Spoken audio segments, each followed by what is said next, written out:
Pemirsa, dalam KUHP baru, salah satu pasal yang menuai sorotan publik adalah pasal nikah siri dan poligami ilegal yang diancam pidana penjara. Majelis Ulama Indonesia mengapresiasi langkah pemerintah terkait KUHP baru. Namun MUI mengkritisi ancaman pidana dalam pasal nikah siri dan poligami. Dalam KUHP baru, negara menegaskan pentingnya pencatatan perkawinan sebagai bentuk perlindungan hukum terutama bagi perempuan dan anak. Perkawinan yang tidak dicatatkan secara resmi, termasuk praktik nikah siri, berpotensi dipidana jika menimbulkan kerugian atau dilakukan dengan unsur kesengajaan melanggar hukum. Tidak hanya nikah siri, praktik poligami yang dilakukan tanpa memenuhi ketentuan perundang-undangan juga masuk dalam kategori tindak pidana.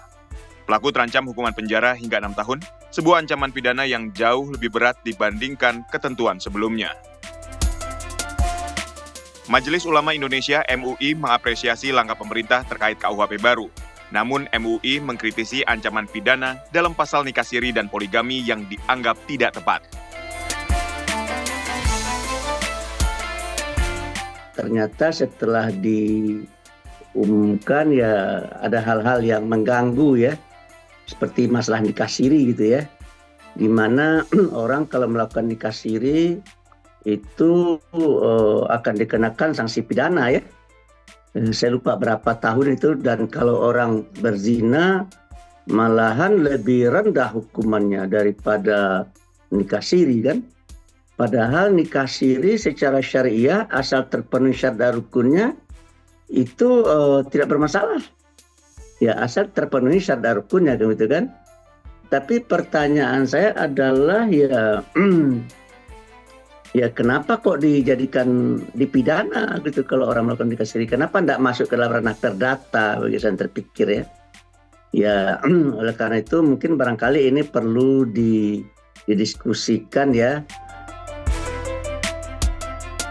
Pemerintah menegaskan peraturan ini bukan untuk mengkriminalisasi ajaran agama, melainkan memastikan kepastian hukum, serta mencegah penyalahgunaan praktik perkawinan yang merugikan pihak lain. Lantas, bagaimana pelaksanaan dan aturan hukum nikah siri dan poligami? Tim TV One mengabarkan.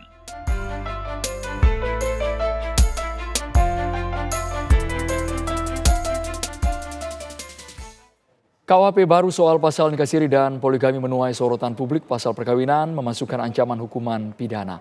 MUI mengapresiasi langkah pemerintah terkait KUHP baru. Namun MUI juga mengkritisi ancaman pidana dalam pasal nikah siri dan poligami. Lantas bagaimana pelaksanaan dan aturan hukum yang seharusnya diterapkan terhadap nikah siri dan juga poligami? Sudah bersama saya Ketua Majelis Ulama Indonesia Bidang Fatwa, Profesor Asrorun Niam Soleh. Assalamualaikum Pak Kiai, kami ingin tahu bagian mana menurut Pak Kiai yang tidak tepat, yang dikritisi dari pasal perkawinan di KUHP baru ini? Ya, Waalaikumsalam warahmatullahi wabarakatuh Mas Andrew dan juga pemirsa TV One. Yang pertama, MUI mengapresiasi atas diberlakukannya KUHP baru menggantikan KUHP tinggalan kolonial. Artinya dari sisi pembangunan hukum nasional ini reformasi yang luar biasa dari tinggalan kolonialisme menjadi kedaulatan hukum. Itu satu saya kira yang perlu diapresiasi ya. Setelah sekian puluh tahun kita belum berhasil menyusun dan juga membangun kedaulatan hukum nasional, khususnya di dalam kitab Undang-Undang Hukum Pidana. Akan tetapi tentu di dalam implementasinya harus didudukkan secara proporsional dan tidak boleh bertabrakan dengan norma nilai yang tumbuh dan berkembang di tengah masyarakat, khususnya norma nilai agama yang dianut oleh masyarakat Indonesia yang mayoritas adalah Muslim. Karena filosofi pembangunan hukum nasional itu harus reformis, harus menyerap norma nilai yang hidup di tengah masyarakat atau dikenal sebagai living law, hukum yang hidup. Dan salah satu hukum yang hidup yang harus dijadikan pijakan adalah hukum agama. Undang-undang dasar, kemudian konstitusi kita menegaskan bahwa ada pengakuan terhadap ketuhanan yang Maha Esa dan juga aturan hukum agama. Nah, khusus yang terkait dengan urusan perkawinan, saya kira kita juga sudah punya aturan hukum yang bersifat revolusioner, yaitu Undang-Undang 1 1974, di mana pola hubungan agama dan negara didudukkan secara proporsional. Mana wilayah agama yang menjadi domain agama dan otoritas keagamaan, mana wilayah negara yang memiliki tugas mengadministrasikan urusan agama. Nah, urusan agama itu keabsahannya ditentukan oleh lingkup agama sendiri. Negara nggak ikut masuk. Kira-kira begitu itu poinnya ya. Nah, sementara urusan perkawinan itu adalah urusan keperdataan yang berkaitan dengan urusan keagamaan. Karena itu di dalam pasal 2 Undang-Undang 174 tentang perkawinan, ayat 1 dan ayat 2 dijelaskan bahwa keabsahan perkawinan itu ditentukan oleh ketentuan keagamaan. Sementara negara hadir mengadministrasikan untuk kepentingan pencatatan. Nah, salah kaprah memahami KUHP yang mendasarkan pasal 402, 403 terhadap perkawinan yang dianggap ada penghalang yang sah. Nah, salah satunya ditafsirkan adalah soal poligami yang tidak memperoleh izin istri. Kemudian pernikahan yang tidak dicatatkan, itu dianggap sebagai penghalang yang sah. Saya kira ini perlu diluruskan dalam konteks tafsirnya. Karena perkawinan di dalam Undang-Undang 174 tentang perkawinan adalah domain agama di dalam menentukan keabsahannya, maka syarat rukun perkawinan kembali kepada ketentuan agama. Nah, karena itu penghalang yang sah yang dimaksud adalah penghalang perkawinan yang menyebabkan terhalanginya keabsahan perkawinan, tentu rujukannya adalah ketentuan agama. Dan ini juga sudah diatur di dalam undang-undang perkawinan. Contohnya apa? Misalnya kalau pasangannya ini masuk kategori apa yang disebut dalam fikih al-muharramat minan nisa, wanita-wanita yang haram dinikahi. Seperti siapa? Anak kandung, ibu kandung, saudara kandung. Begitu ada pernikahan padahal dia tahu, maka itu bisa dipidana. Kira-kira begitu itu poinnya. Kalau itu logis. Nah, demikian juga kalau ada poligami terhadap peristiwa perkawinan yang ada atau menjadi penghalang yang sah terhadap perkawinan tersebut. Misalnya poligami dengan saudara kandungnya istri, misalnya ya. Jadi dia gabung di situ. Maka itu menjadi penghalang yang sah. Kalau itu dipahami secara proporsional, maka akan ada harmoni antara KUHP dengan ketentuan fikih. Tetapi kalau pasal itu dijadikan dasar untuk mengkriminalisasi perkawinan siri karena tidak dicatatkan, atau poligami karena tidak diizinkan oleh istri, sementara itu adalah urusan administratif keperdataan dan akhirnya kemudian dikriminalisasi, ini bermasalah dari sisi norma maupun dari sisi logika hukumnya. Pak Kiai, bukannya ada KUHP baru ini sebagai negara yang berdemokrasi melindungi rakyatnya? Apakah Pak Kiai masih melihat adanya celah hukum bahwa ini juga tidak menerapkan keadilan secara hukum Islam ketika membahas poligami dan nikah siri ini? Apakah celahnya terlalu lebar di sana, Pak Kiai? Betul, ini lagi-lagi soal tafsir ya, bahwa kemudian ada celah ketika itu digeret kepada pemidanaan hal yang bersifat administratif. Misalnya ya, untuk kepentingan melindungi lembaga perkawinan, maka perkawinan harus dicatatkan. Dan ini tidak ada orang yang menolak ya. MUI pun menegaskan bahwa pencatatan itu bagian dari apa yang disebut sebagai maslahah mursalah, kebaikan yang diatur oleh negara, karenanya kita juga wajib mengikutinya. Tetapi harus didudukkan secara proporsional bahwa itu adalah ranah administratif, tidak berpengaruh kepada keabsahan. Mirip begini ya, logika sederhananya.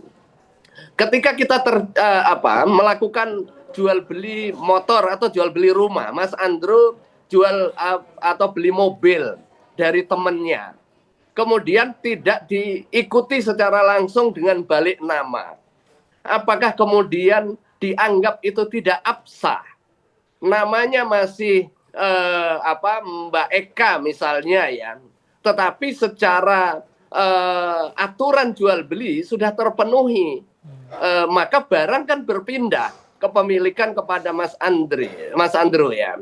Nah, sekalipun dokumen administratifnya belum berpindah, bukan berarti kemudian itu boleh suka-suka kemudian dibatalkan dan direbut, apalagi dikriminalisasi karena Mas Andro pegang barang yang di dalam dokumennya bukan nama dia.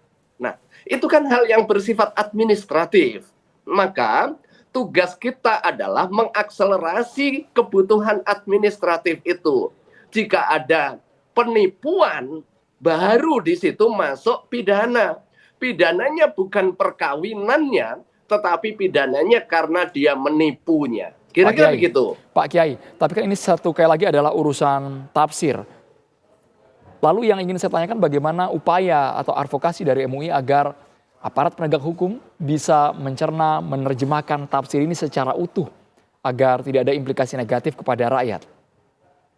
Ya, terima kasih ya. Nah, momentum seperti hari ini saya kira penting untuk membangun literasi, baik kepada masyarakat maupun bagi aparat penegak hukum, termasuk juga bagi sahabat-sahabat kita yang getol mengkriminalisasi hal yang bersifat administratif seperti ini. Harus didudukkan secara proporsional.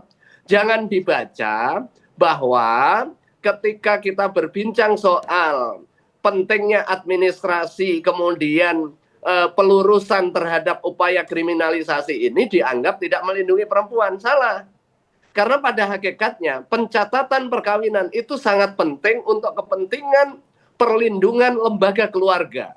Bukan hanya perempuan, tetapi juga anak, laki, keturunan. Nah, di dalam Islam itu disebut sebagai hifdzun nasli, menjaga keturunan yang menjadi salah satu dari 5 hal yang sangat dilindungi di dalam pembangunan hukum Islam. Nah, akan tetapi harus didudukkan secara proporsional. Mana yang terkait dengan keabsahan, yaitu terkait dengan syarat rukunnya pernikahan, baliknya kepada ketentuan keagamaan, mana yang bersifat administratif, baliknya kepada aturan-aturan kenegaraan, yang itu harus disinkronize, tetapi tidak boleh dicampur aduk. Apalagi kemudian membaca peristiwa keperdataan yang solusinya adalah dengan aspek keperdataan, diberikan solusi dengan pendekatan pemidanaan. Belum lagi nanti kita debat apakah negara layak masuk kepada hal yang bersifat urusan domestik, urusan private, sementara tugas negara adalah mengatur urusan-urusan yang bersifat domain publik. Tapi terlepas dari isu itu, bahwa lembaga perkawinan ini adalah lembaga yang sakral, memiliki dimensi keagamaan, maka negara perlu hadir untuk 2 hal.